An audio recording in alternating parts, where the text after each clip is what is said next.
मुंबईला राहतो, पण एकदा मी माझ्या चाचीकडे गावाला गेलो. चाचीने मला तिच्यासोबत शेतात नेलं. आमच्या शेतात एक हौद आहे. माझं मन आंघोळीला झालं आणि मी चाचीला सांगितलं. चाची म्हणाली, मला काय विचारतोस? मन आहे तर आंघोळ कर.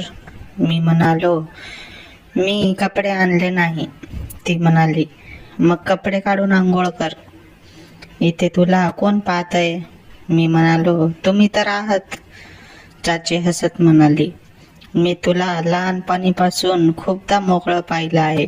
मी म्हणालो, पण आता मी मोठा झालो आहे. ती म्हणाली, काही हरकत नाही, तू आंघोळ कर. मी तोंड फिरवते. तिच्या सांगण्यावर मी सगळे कपडे बाजूला फेकले आणि हौदात उडी मारली. थोड्या वेळाने मी बाहेर यायचं ठरवलं. आता माझ्याकडे खरी संधी होती. मी चाचीला न सांगता हौदातून बाहेर आलो. ती माझ्याकडे पाहतच राहिली. ती म्हणाली, चल तुला शेतातली झोपडी दाखवते. मग मी त्या झोपडीतच. नमस्ते मित्रांनो, माझं नाव विजय आहे. मी मुंबईचा आहे आणि 20 वर्षाचा आहे. मी दिसायला साधारण आणि गोड आहे. माझी उंची फार नाही, फक्त 5.4 फूट आहे. रंग सावळा आहे आणि माझ्या भावनेचे आकारही सामान्य आहे, पण तो कोणत्याही मुलीला समाधान देण्यासाठी पुरेसा आहे. या कथेबद्दल बोलायचं तर ही कथा माझ्या चाचीची आहे.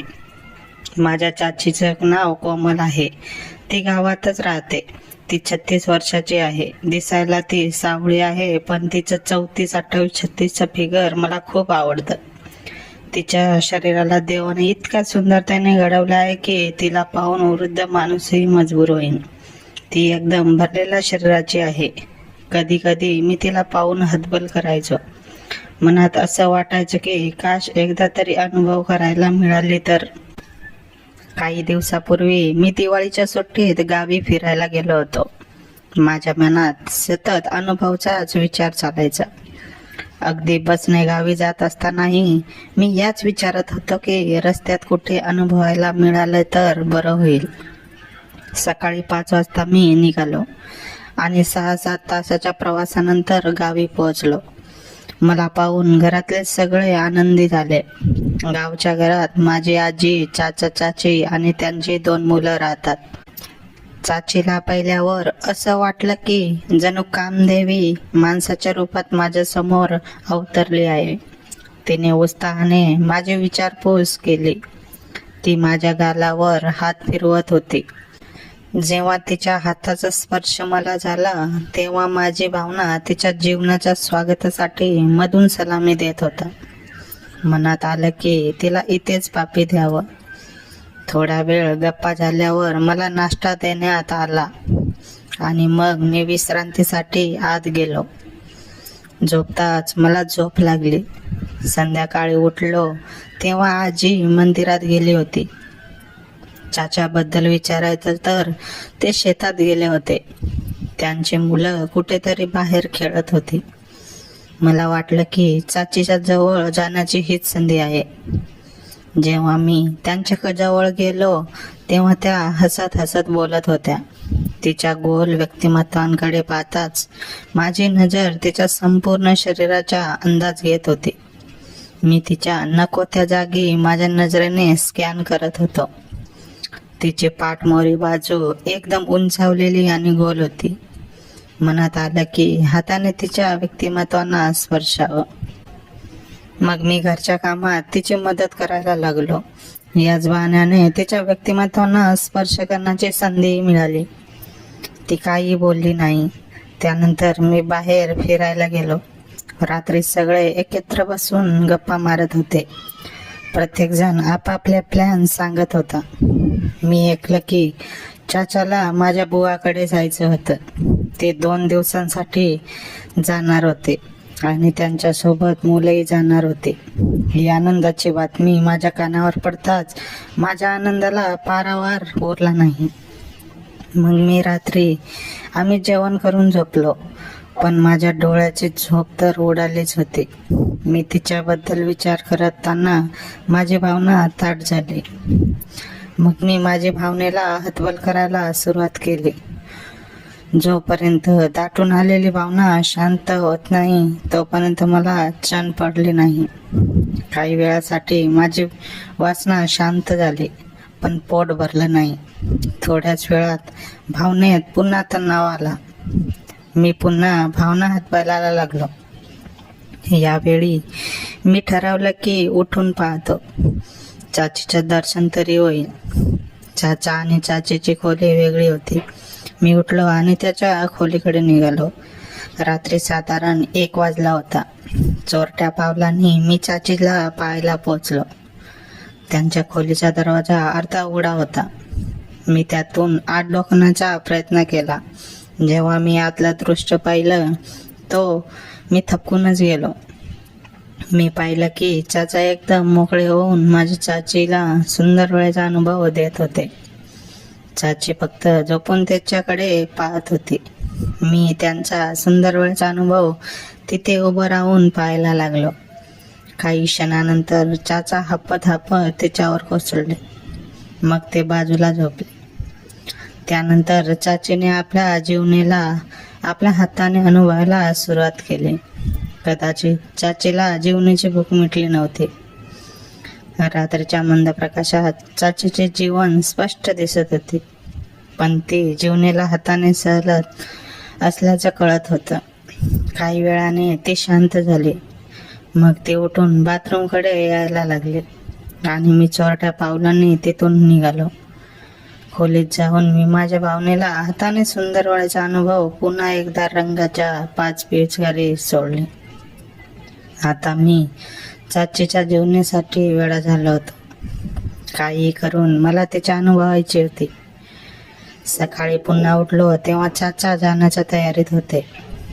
आजी मंदिरात जाणार होती. मी आंघोळीच्या तयारीला लागलो. मी माझे कपडे बाजूला केले. चाची माझ्यासाठी गरम पाणी घेऊन आली. मी चाची समोर फक्त आतल्या कवरवर आंघोळ करायला लागलो. माझा हात माझ्या पाठीवर पोचत नव्हता. चाचीने पाहिलं की मी त्रस्त आहे. तेव्हा ती माझ्या मागे येऊन माझ्या पाठीवर साबण लावायला लागली. तिच्या स्पर्शाने माझी भावना दाटून आली. चाची माझे दाटून आलेली भावना पाहत होती. ती बोलता बोलता म्हणाली की तू किती मोठा झाला आहेस, आता तुझं लग्न करून द्यावं हवं. मग ती हसत हसत निघून गेली. मग मी आजीकडे गाव फिरण्याची इच्छा बोलून दाखवली. आजीने चाचीला सांगितलं संध्याकाळची वेळ ठरली. त्यानंतर मी माझ्या खोलीत गेलो. संध्याकाळी आजीने चाचीला हाक मारून मला गाव दाखवण्याला सांगितलं. चाची माझ्या खोलीकडे यायला लागली. मी आधीच त्यांचा आवाज ऐकला. मी झोपण्याचं नाटक करायला लागलो. मी माझी भावना आतून थोडा बाहेर काढला आणि त्यावर पातळ चादर टाकली, जेणेकरून भावनेचा आकार दिसेल. चाची माझ्या खोलीत आली. मी हलक्या डोळ्यांनी पाहिलं तर ती माझ्या भावनेकडे पाहत होती. मग ती जवळ आली. तिने माझ्या भावनेवरची चादर हटवली. माझ्या भावनेला एकटं पाहायला लागले आणि ती निघून गेली. थोड्या वेळाने ती पुन्हा माझ्या खोलीत आली. मी विचार केला की यावेळी ती माझी भावना हाताळण्याचा प्रयत्न करेल, पण असं काहीच झालं नाही. ती पुन्हा निघून गेली. मग मी भावनेला आत घातलं. 5 मिनिटानंतर चाची माझ्या खोलीत आवाज देऊन मला उठवायला लागली. ती म्हणाली तुला गाव फिरून आणते. मी तिच्यासोबत शेताकडे निघालो. चाचीच्या चेहऱ्यावर आज मला एक वेगळी चमक जाणवत होती. आमच्या गावचे शेत गावापासून थोड्या अंतरावर आहेत. तिथे जास्त ये जा नसते. एखादा दुसरा माणूसच दिसतो. आमच्या शेतात स्विमिंग पूलासारखं एक हौद आहे.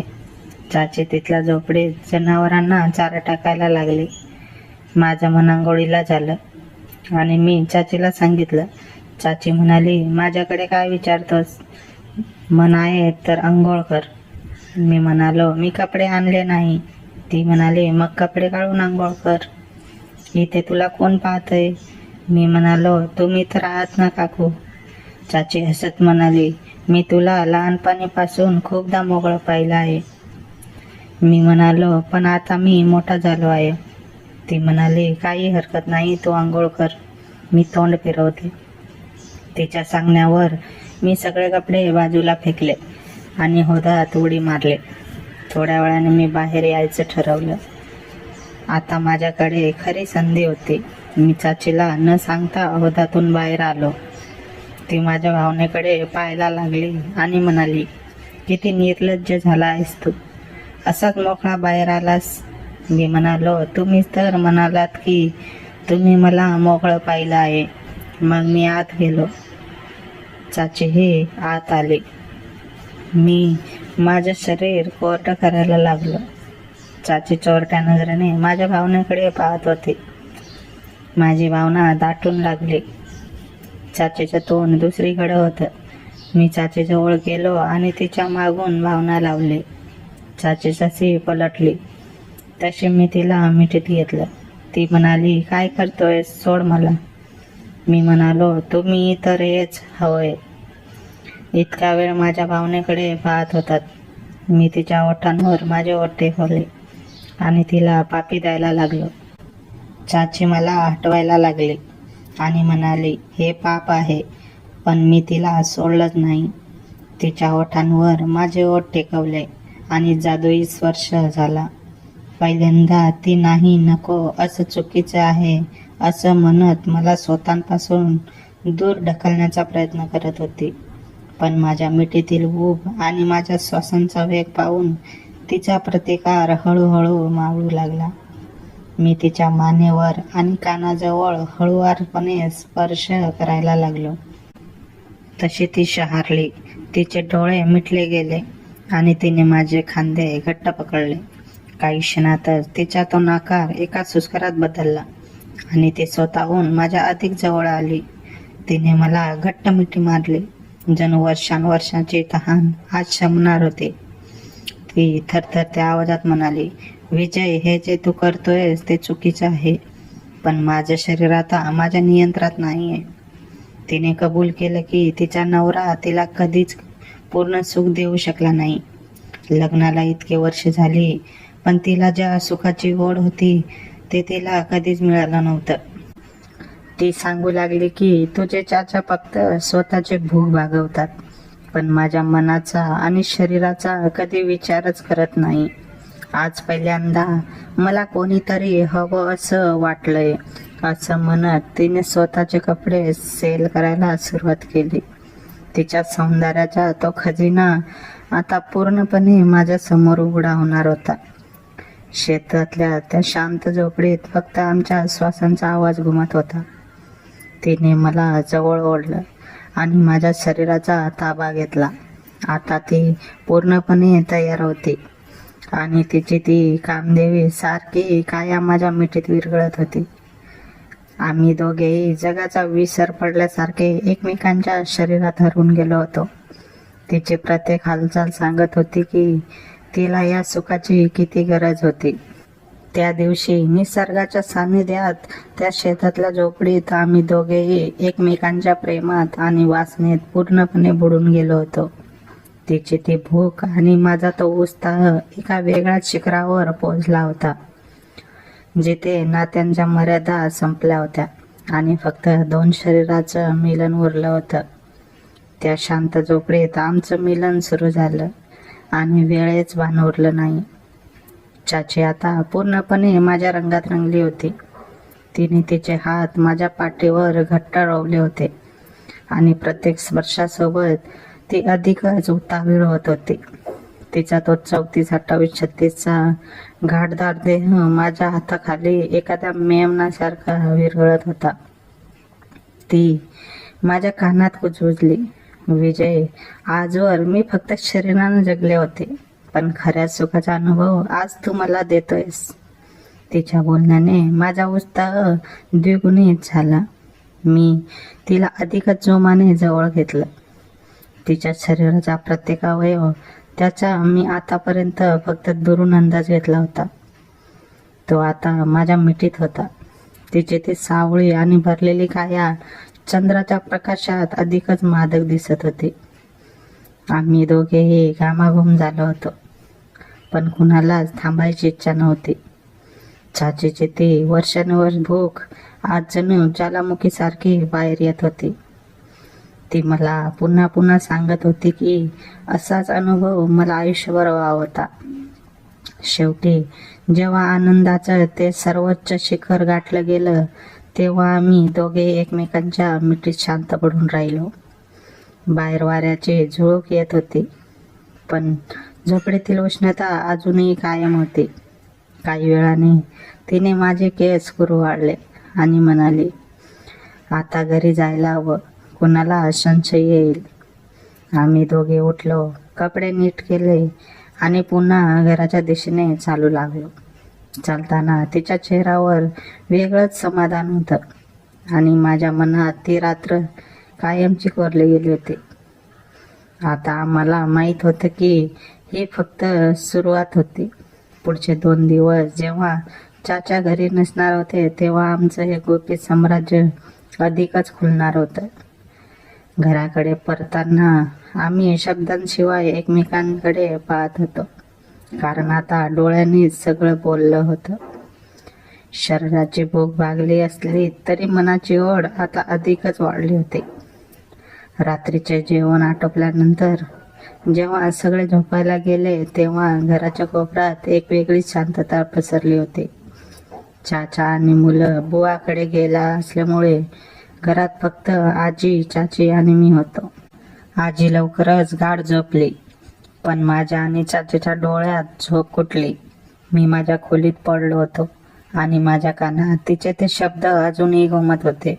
थोड्या वेळाने मला पावलांचा आवाज आला. पाहिलं तर चाचू हळूच माझ्या खोलीत आली होती. तिने दरवाजा आतून लावून घेतला आणि थेट माझ्या जवळ येऊन बसली. तिचे केस मोकळे होते आणि अंगावरची साडी थोडी विस्कटलेली होती. तिने माझ्या हाताला स्पर्श केला आणि म्हणाली, विजय, झोपडीत जे झालं त्यानंतर मला चैन पडत नाहीये. मला पुन्हा तोच अनुभव हवा आहे. त्या रात्री खोलीतलं वातावरण इतकं गरम झालं होतं की आम्हाला बाह्य जगाचा विसर पडला होता. चाची माझ्या मिठीत पूर्णपणे विरघळली होती आणि मी तिच्या त्या मादक शरीराचा मनाप्रमाणे आस्वाद घेत होतो. पण नियतीला काहीतरी वेगळंच मान्य होतं. अचानक बाहेरच्या लाकडी जिन्यावर कडकड असा आवाज झाला आणि आमचे दोघेही थरथर कापायला लागलो. चाचीने पटकन स्वतःला आवरलं आणि भीतीने तिच्या डोळ्यात पाणी आलं. दरवाजावर जोरात थाप पडली. विजय, अरे विजय, उठला आहेस का? तो आजीचा आवाज होता. माझ्या काळजाचा ठोका चुकला. चाचीने कुणीनेच मला सांगितलं की ती कपाटाच्या मागं लपतेस. मी कसाबसा श्वास रोखून धरला आणि चादर अंगावर ओढून घेत म्हटलं, हो आजी, काय झालं? रात्रीच्या वेळी अशी काय आलीस? आजी बाहेरूनच ओरडली, अरे मला खूप अस्वस्थ वाटतंय. कोमलला हाक मारते पण ती तिच्या खोलीत नाहीये. ती कुठे गेली आहे ते तुला माहीत आहे का? माझ्या शरीर भीतीने गार पडलं होतं. मी दरवाजा थोडा उघडला आणि पाहिलं तर आजी समोरच उभी होती. तिची नजर सरळ माझ्या खोलीतल्या विस्कटलेल्या अंथरुणावर गेली. मी म्हणालो, आजी, ती कदाचित बाथरूम मध्ये गेली असेल. पण आजीचा संशय काही कमी होईना. ती सरळ आत शिरली आणि त्याच कपाटाच्या दिशेने जाऊ लागली जिथे चाची लपली होती. माझं हृदय इतक्या जोरजोरात धडधडत होतं की मला वाटलं आजीला तो आवाज ऐकू येईल. पण तितक्यात बाहेर अंगणाचा कुत्र्यांचा भुकण्याचा जोराचा आवाज आला आणि आजी तिथे वळली. त्याच संधीचा फायदा घेत चाची मांजरासारख्या पावलांनी बाहेर सटकली. पण दुसऱ्या दिवशी सकाळी चहाच्या वेळी जेव्हा आजीने माझ्याकडे आणि चाचीकडे एका वेगळ्याच नजरेने पाहिलं, तेव्हा मला समजलं की आमचं हे गोपीत आता फार काळ टिकणार नाही. आजीच्या हातात चाचीच्या साडीची ती पिन होती जी रात्री माझ्या खोलीत पडली होती आता पुढे काय होणार या विचाराने माझी धडधड वाढली होती. सकाळी चहाच्या टेबलावर आजीने जेव्हा चाचीकडे आणि माझ्याकडे रोखून पाहिलं तेव्हाच माझ्या मनात पाल चुकचुकले. आजीच्या हातात ती साडीची पिन चमकत होती. तिने काही म्हटलं नाही, पण तिच्या नजरेतले प्रश्न मला अस्वस्थ करत होते. चाचा घरी परतले होते, त्यामुळे आम्हाला आता खूप जपून राहावं लागणार होतं. दिवसभर आजीचं लक्ष सतत आमच्यावर असायचं. मी कुठे जातोय, चाची काय करते यावर तिची बारीक नजर होती. पण म्हणतात ना, वासना माणसाला आंधळं करते. चाचीला पाहिल्यावर माझं भान हरपायचं आणि तिची अस्वस्थताही काही वेगळीच नव्हती. चाचा दुपारी शेतात कामाला गेले की घरात पुन्हा तेच तणावात वातावरण निर्माण व्हायचं. एके दिवशी दुपारी आजी म्हणाली की ती शेजारच्या काकूंकडे प्रवासनाला जात आहे. आम्हाला वाटलं की हीच संधी आहे. चाचा शेतात होते आणि आजी बाहेर गेली होती. चाची स्वयंपाकघरात काम करत होती. मी हळूच मागे गेलो आणि तिला मिठीत घेतलं. तिने सुरुवातीला घाबरून मला दूर ढकलण्याचा प्रयत्न केला, पण माझा स्पर्श होता ती पुन्हा विरघळली. आम्ही दोघेही घराच्या मागच्या बाजूला असलेल्या त्या अंधाऱ्या खोलीत गेलो, जिथे जुनं सामान ठेवलं होतं. तिथे पोहोचताच आमची पुन्हा अनावर आली. कपड्यांच्या अडचण दूर करत आम्ही एकमेकांच्या शरीरात हरपून गेलो होतो. चाचीच्या श्वासांचा वेग वाढला होता आणि मी पूर्णपणे तिच्या रंगात रंगलो होतो. आम्हाला वाटलं होतं की आम्ही सुरक्षित आहोत, पण अचानक खोलीचा दरवाजा जोरात उघडला गेला आणि कडाड असा आवाज आला. समोर आजी उभी होती. तिच्या हातातली काठी थरथर होती आणि डोळ्यातून अग्नी बरसत होता. आमची अस्वस्थता पाहून ती स्तब्ध झाली. चाचीने ओरडत स्वतःला सावरण्याचा प्रयत्न केला, पण आता खूप उशीर झाला होता.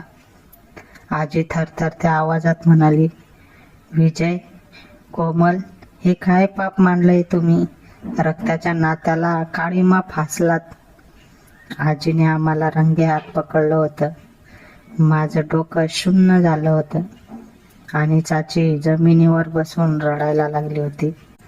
आजी ओरडून म्हणाली, आताच्या आता तुझ्या चाचाला बोलवते आणि तुझं तोंड काळं करून तुला या घरातून बाहेर काढते. आमच्या पायाखालची जमीनच सरकली होती.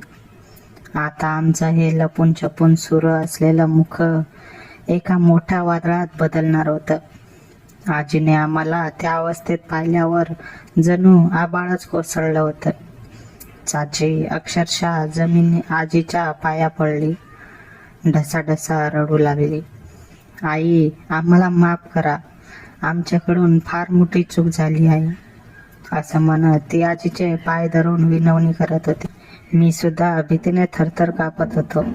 आजीने मात्र रागाच्या भरात आम्हाला झिडकारलं आणि तिथून तरातरा निघून गेली. त्या दिवशी घरातलं वातावरण समसांसारखं शांततेत होतं. रात्री चाचा आणि मुलं झोपल्यानंतर मला वाटलं आता उद्या सकाळी माझं काही खरं नाही.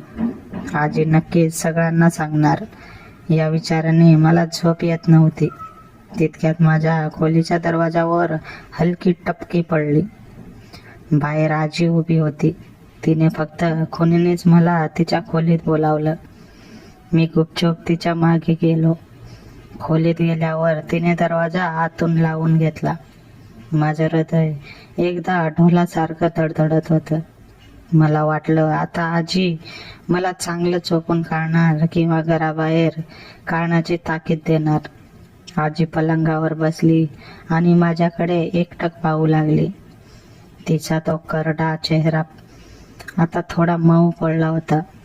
ती हळू आवाजात म्हणाली, विजय, जे मी पाहिलं ते पाप होतं, पण त्या पापाकडे पाहताच माझ्या मनात काय चाललं होतं हे तुला ठाऊकच आहे का? मी गप्प होतो.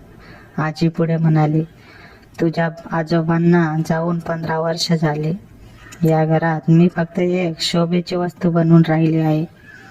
कोमलला तू सुख देताना पाहिलं, आणि माझ्या शरीरातही तीच आग पुन्हा पेटली, जी मी वर्षानुवर्ष दाबून ठेवली होती.